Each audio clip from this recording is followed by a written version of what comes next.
사사기는 크게 세 개의 부분으로 구성되어 있는데요. 1장 1절부터 3장 6절까지의 서론과 3장 7절부터 16장까지의 본론, 그리고 이제 17장부터 21장까지의 부록으로 되어 있습니다. 그럴 때 우리는 그 에서의 후손으로 믿음으로 땅을 정복했던 모범적인 사사 온니엘, 그리고 오른손에 장애가 있었지만 칼 한 자루를 들고 적진 깊숙이 들어가 모압 왕 에글론을 암살했던 사사 에훗, 여자의 신부님에도 참전해서 시스라의 철병거 부대를 무찔렀던 드보라, 항아리와 횃불과 나팔 같은 희한한 무기로 미디안의 13만 5천 명의 낙타 부대를 물리쳤던 기드온, 기생의 아들로 태어났지만 전쟁의 승리를 위해서 맹세하다 딸을 제물로 바치게 되었던 입다, 힘이 장사였지만 그 눈에 보기 좋은 대로 행하다가 결국 비극적인 최후를 맞이하게 된 터프가이 삼손 등 여러 사사에 대해서 살펴보았습니다. 그리고 이제 사사들에 관한 그런 내용은 사사기 16장으로 맞춰지게 되고, 이 사사기 17장부터는 이제 부록입니다. 다시 말하면 이제 사사들이 활동했던 시대에 관한 말씀인데, 이 시대가 얼마나 종교적으로 타락했고 도덕적으로 부패했는지에 관해서 말씀해 줍니다. 그럴 때 이제 사사기의 부록은 다음과 같은 말씀으로 시작하죠. 사사기 17장 1절 말씀을 보면 에브라임 산지에 미가라 이름하는 사람이 있더니,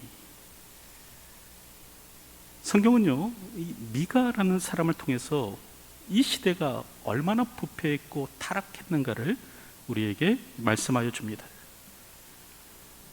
여러분, 그럴 때 미가라는 이름은 미카 예후의 축약형입니다. 사사기 17장을 보면 미카 예후나 미카라는 이름이 동시에 사용되고 있습니다. 하지만 이제 한글 성경은 이제 미가라는 말로 통일해서 번역하고 있는데요. 어쨌든 이 미가라는 이름의 뜻은 무엇인가? 누가 여호와와 같은가? 라는 뜻입니다. 그러니까 여호와 같은 분은 없다라는 거죠. 그 하나님의 유일성, 그 유일성을 나타내는 이름입니다. 그 신앙적 의미가 아주 깊은 이름이죠.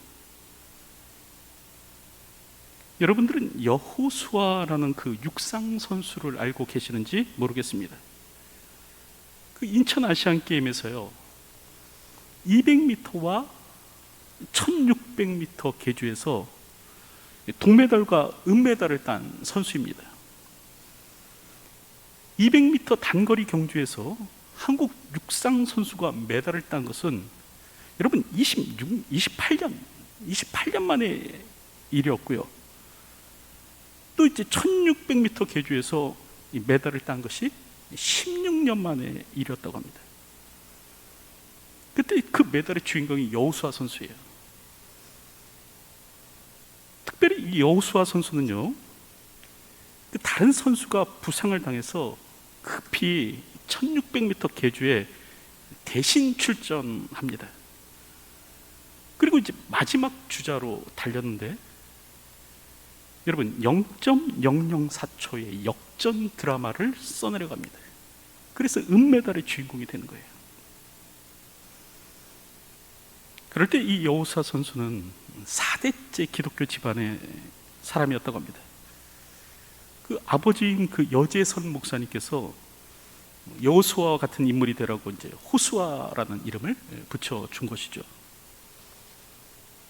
어렸을 때는 이 이름으로 인해서 많이 놀림도 받았다고 합니다. 그럼에도 신앙 가운데서 아주 반듯하게 자랐습니다. 학생 때는 학교 회장으로서요, 이때 학교에서 그 스쿨버스를 하나 구입했는데, 이 스쿨버스를 구입하고 이제 고사를 지내려고 했던 겁니다. 이때 나는 예수 믿는 크리스천이기 때문에 그것을 할 수 없다, 그 일에 대해서 반대를 했고요. 또 대학 다닐 때는 신입생 환영 때 이제 술잔을 돌리게 되죠. 이때 나는 기독교 집안에서 태어나서 술을 먹을 수 없습니다 해서 뭐 사람들로부터 막 야유 받았지만 끝까지 술과 담배를 거부했다고 합니다. 그리고 또 이제 부상으로 인해서 극심한 슬럼프를 겪기도 했는데, 이때 울면서 하나님 앞에 기도했다는 거예요. 그러던 어느 날 하나님께서 내가 너를 세계적인 선수로 만들어주겠다, 그런 마음을 주시더라는 겁니다.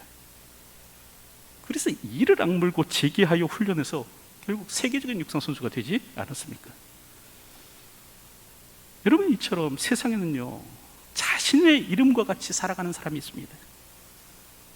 자신의 이름처럼 믿음으로 주변에 선한 영향을 끼치며 이 세상을 사는 사람이 있는 반면에, 여러분, 또 오늘 본문을 보면 미가와 같이 그의 이름과는 정반대에 사는 사람도 있더라는 겁니다. 오늘 보면 2절 말씀을 보면 그의 어머니에게 이르되 어머니께서 은 1,100을 잃어버리셨으므로 저주하고 내 귀에도 말씀하셨더니, 여러분 그렇게 기록하고 있죠. 그 미가의 어머니가 은을 잃어버렸다라는 겁니다. 그럴 때 여기서 은 1,100은 여러분 상당한 액수의 돈입니다. 사사기 16장 5절을 보면 이 블레셋의 방백들이 드릴라에게 제안을 하죠. 삼손의 힘의 근원을 알아내라, 그러면 오늘 우리가 너에게 돈을 주겠다 이야기를 하는데, 이때 약조한 돈의 액수가 얼마인가? 은 1,100입니다. 그리고 또 사사기 17장 10절을 보면 이 미가라는 사람이요, 나중에 레위인을 자기 집에 사설 제사장으로 세웁니다. 레위인을 사설 제사장으로 세울 때 이때 약조한 연봉이 어떻게 되는가? 은 10이었습니다. 그러니까 은 1,100은 제사장 한 사람의 110년의 연봉에 해당되는 돈이에요. 오늘날로 환산해 보면 대략 수십억 원쯤에 해당될 것 같습니다. 근데 이 돈을 잃어버린 거예요. 그랬을 때 이 돈을 훔쳐간 사람이 누구인가? 오늘 성경을 보니까 바로 미가였습니다. 여호와와 같은 자 누구인가? 라는 사람이 그의 어머니의 돈을 훔친 겁니다.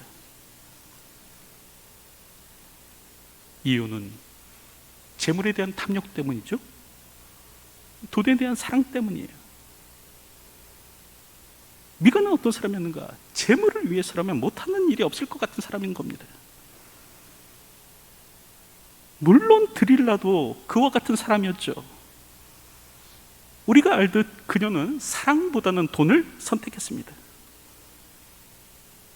하지만 그럼에도 드릴라는요, 돈을 훔치거나 빼앗는 일은 하지 않았습니다. 우리가 알듯 드릴라가 삼손을 버리고 돈을 택하기는 했지만, 그러나 그 돈은요, 또 어떻게 보면 비즈니스 차원에서 협약에 의한 것이었습니다. 물론 배반의 대가로 받기는 했지만 어쨌든 계약에 기반해서 받은, 어떻게 보면 또 한편으로는 정당해 보이는 것이었습니다. 하지만 미가는 아닙니다. 지금 미가가 한 일은 뭐냐면 범법행위예요. 하나님의 말씀에 대한 위반입니다. 어머니의 돈을 도둑질한 거예요. 변명의 여지가 없는 범죄입니다. 특별히 그럴 때 경제적 궁핍 때문에 돈을 훔친 것도 아니었습니다. 그저 돈에 대한 욕심 때문에, 돈이 너무나 좋아서, 견물생심이라 그러죠. 돈이 너무나 좋으니까 어머니마저 배신하고 도둑질한 겁니다. 그럴 때 이와 같은 일을 한 사람이 누구인가? 이방인이 아니라, 드릴라와 같은 사람이 아니라 여호와와 같은 이가 누구인가라는 사람이 그랬다라고 오늘 성경은 말씀하는 겁니다. 여러분, 다시 말하면 하나님의 이름으로 일컬어지는 사람, 하나님의 백성으로 불리는 사람, 누구보다도 신앙적인 것 같고 누구보다도 종교적으로 행동하는 사람, 그 사람이 이와 같은 일을 했다는 거예요. 그 이름으로 하나님의 유일성을 고백하는 사람이 이 같은 일을 했다는 거죠. 그러면 우리는 어떻습니까? 오늘 우리는 미가와 다릅니까? 우리 역시 돈을 위해서라면 신앙적 가치마저 포기한 채 살아가지는 않습니까?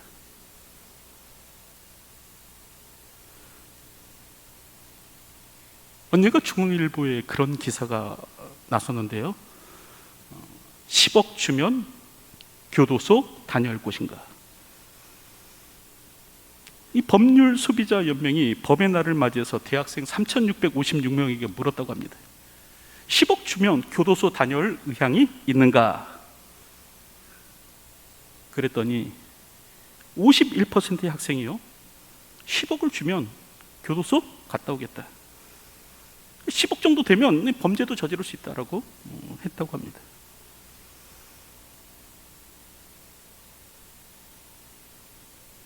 돈에 대해서 약한 것이 사람이죠. 돈을 위해서라면 범죄도 마다하지 않습니다.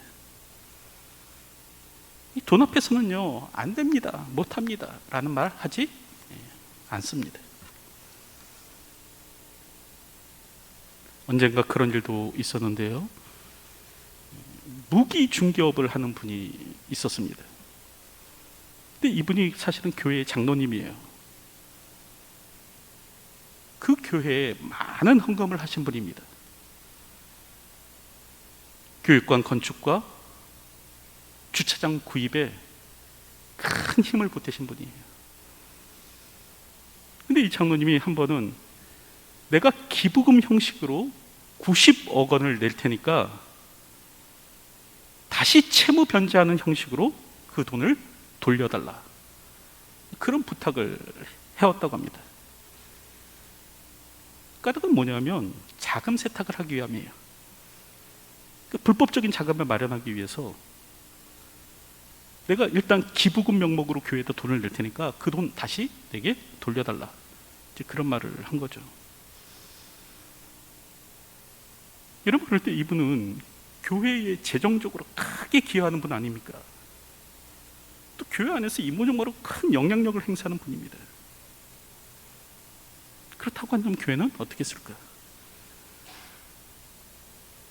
여러분, 교회는 단지 그냥 이분에게 통장만 빌려주면 되는 거예요. 단지 거액의 돈이 잠깐 머무를 수 있도록만 해주면 되는 겁니다. 손해보는 일은 없어요.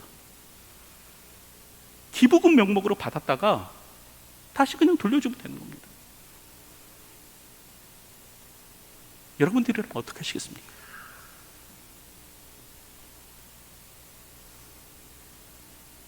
결국 그 교회는 검찰의 조사를 받게 되는데, 여러분, 이처럼 재물 앞에 한없이 약해지는 것이 우리들입니다. 이 불법도 마다하지 않는 것이 사람이에요. 그러나 성도는 달라야 합니다.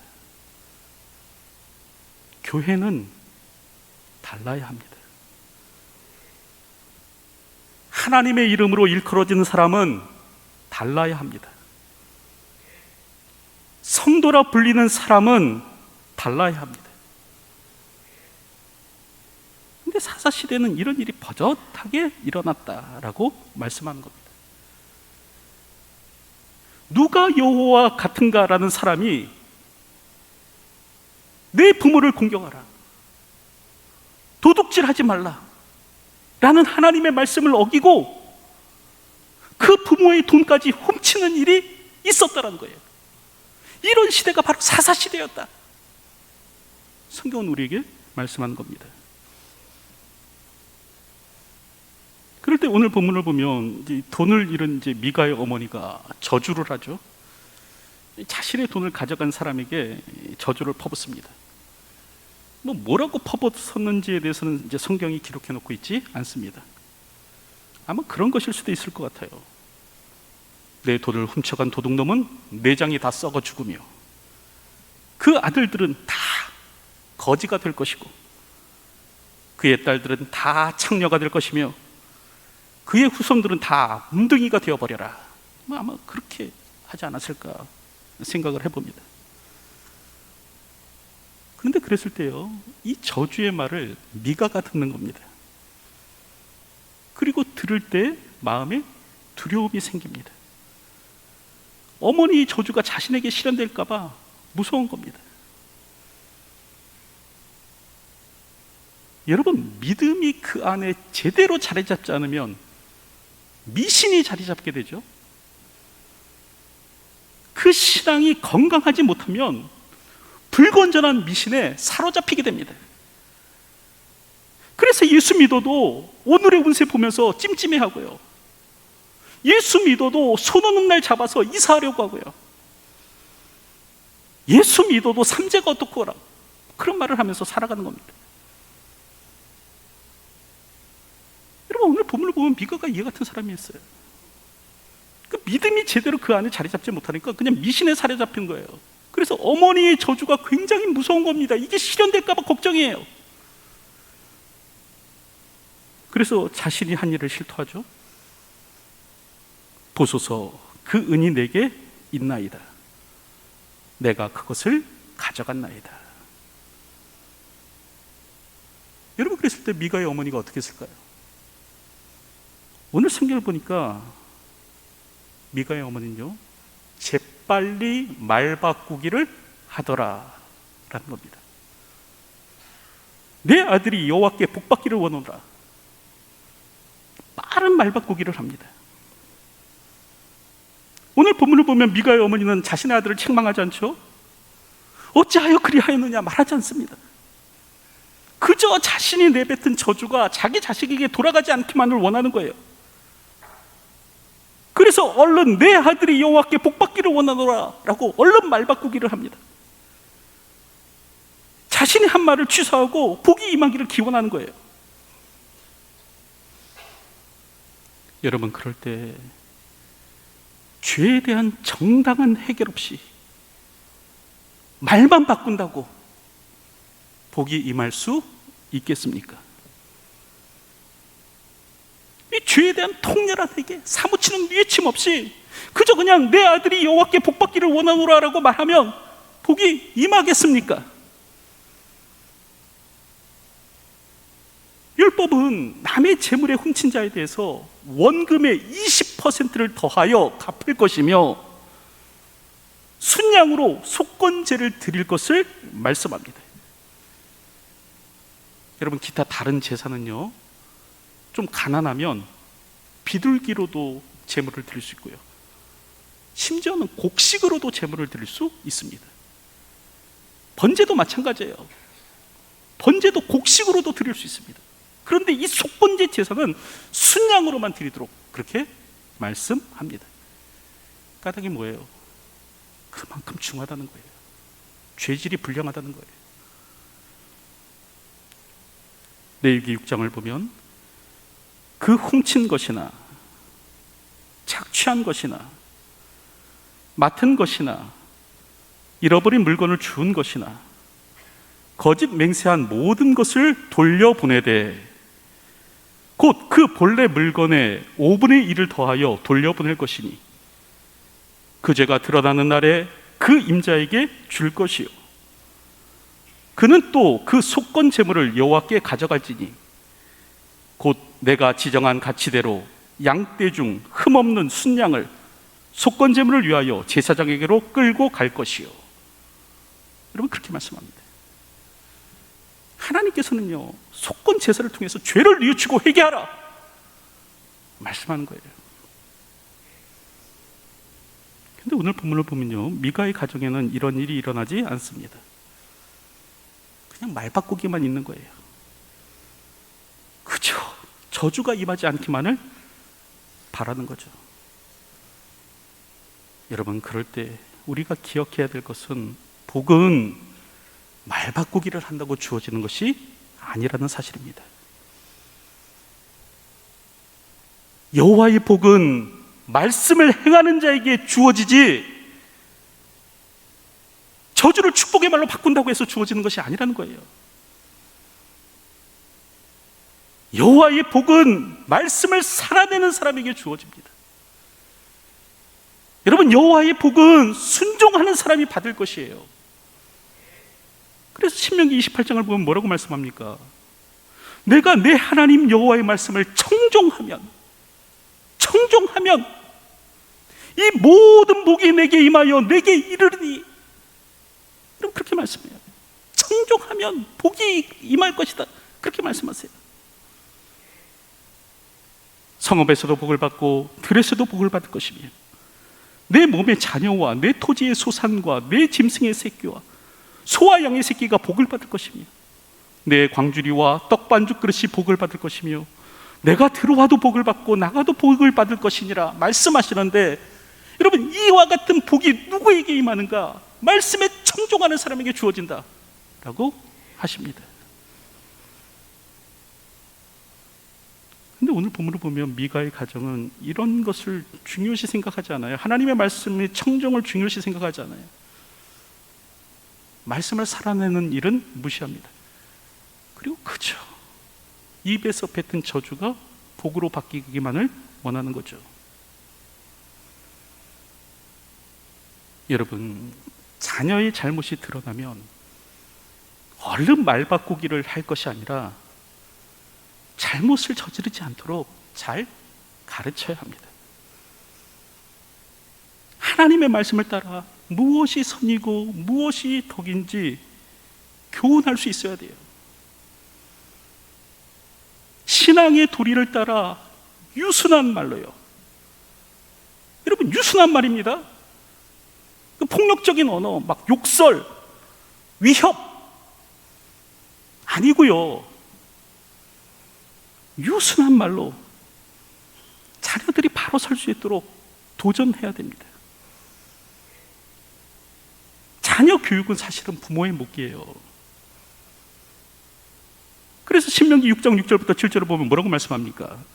오늘 내가 내게 명하는 이 말씀을 너는 마음에 새기고, 여러분, 부모가 먼저 하나님의 말씀을 마음판 가운데 새기는 일이 있어야 된다는 거예요. 그 말씀을 먼저 마음에 새기고 부모가 내 자녀에게 부지런히 가르치며 그 후에 부지런히 가르쳐라.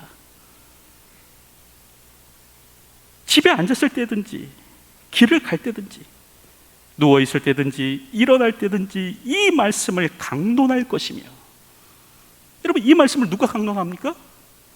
하나님의 말씀을 마음판 가운데 새긴 부모가 강론하는 거예요. 제사장이 강론하는 게 아니라.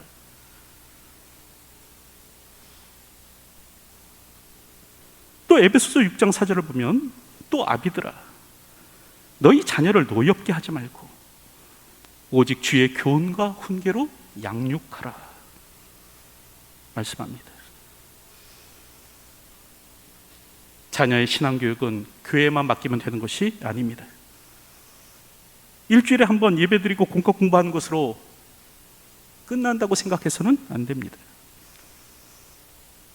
우리는 자녀를 가슴에 품고 말씀으로 양육할 수 있어야 되고요, 우리는 자녀를 품에 품고 기도할 수 있어야 됩니다. 아니, 이미 품을 떠나버릴 정도로 애가 다 컸는데요, 그러면 마음으로도 품고 기도해야 돼요.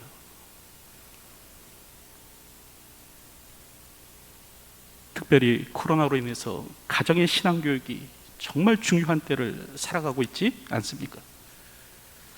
가정에서 말씀을 기반으로 아이들을 양육하는 것이 그 어느 때보다 요청되는 때를 살아가고 있는데, 여러분, 아이들의 성경 교사는 부모여야 합니다.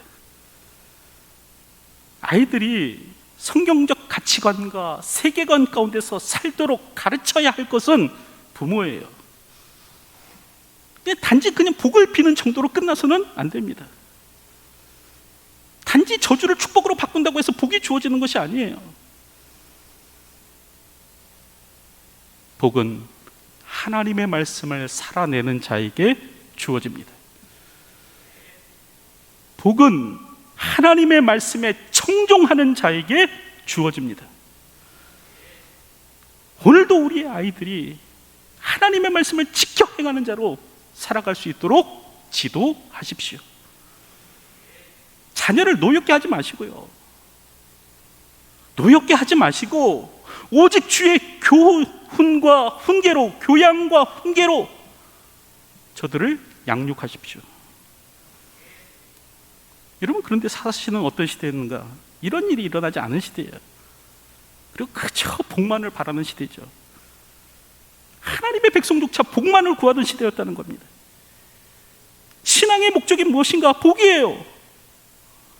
여호와의 언약 백성으로 주어진 삶을 살아내는 것보다 그저 그냥 복 받는 것이 더 중요한 겁니다. 여러분, 그럴 때 오늘 우리도 그러하지 않습니까? 나 역시도 예수 믿는 이유가 단지 복에 있지는 않습니까? 교회 용어 사전을 보니까 기복신앙을 이렇게 정의합니다.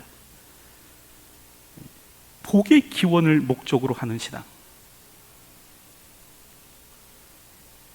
즉, 신앙의 대상인 하나님과 그분의 뜻을 추구하는 것보다 자신의 형통, 소원 성취, 입신양명, 무병장수, 자손 번영 등을 최고의 목적으로 삼는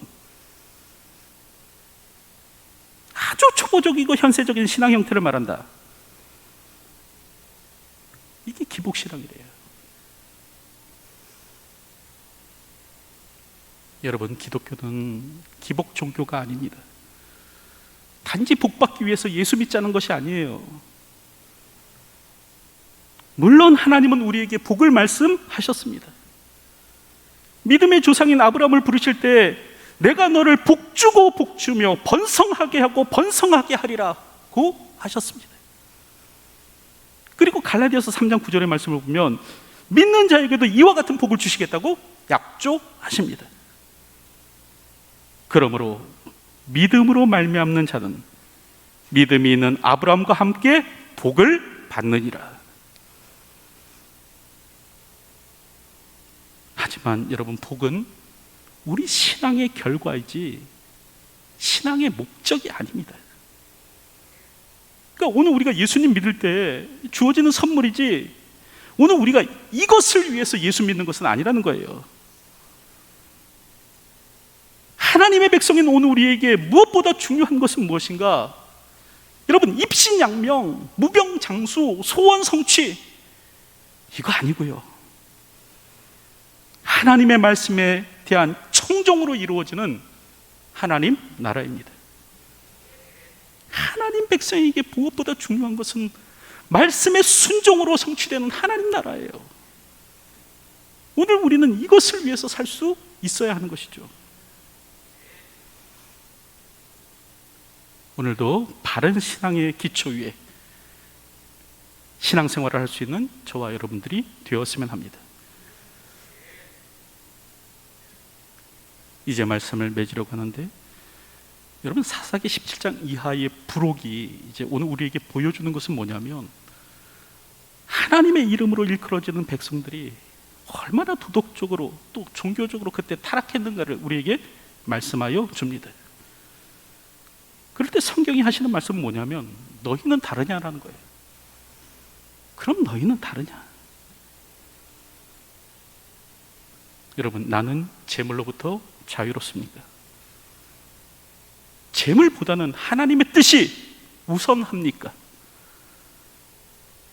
나는 기복신앙으로부터 자유롭습니까?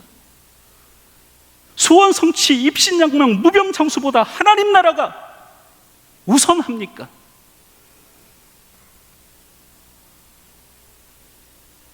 오늘 우리는 하나님 나라를 이 땅에 심는 예수의 사람들입니다.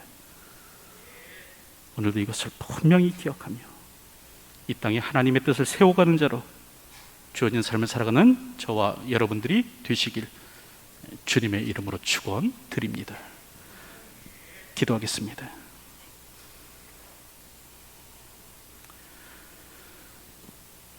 사사시대의 혼미를 우리가 바라보며 오늘 우리 안에도 같은 모습이 있지는 않은지 생각해 보기를 소원합니다. 오늘 우리 역시 물질주의에 빠져 또 기복신앙에 빠져 주어진 삶을 살지 않는지 되돌아보는 시간이 될 수 있도록 도와주시고, 하나님의 뜻과 하나님 나라를 구하며 이 땅을 살아가는 저희의 삶이 되게 하여 주시옵소서. 예수님의 이름으로 기도하옵나이다. 아멘.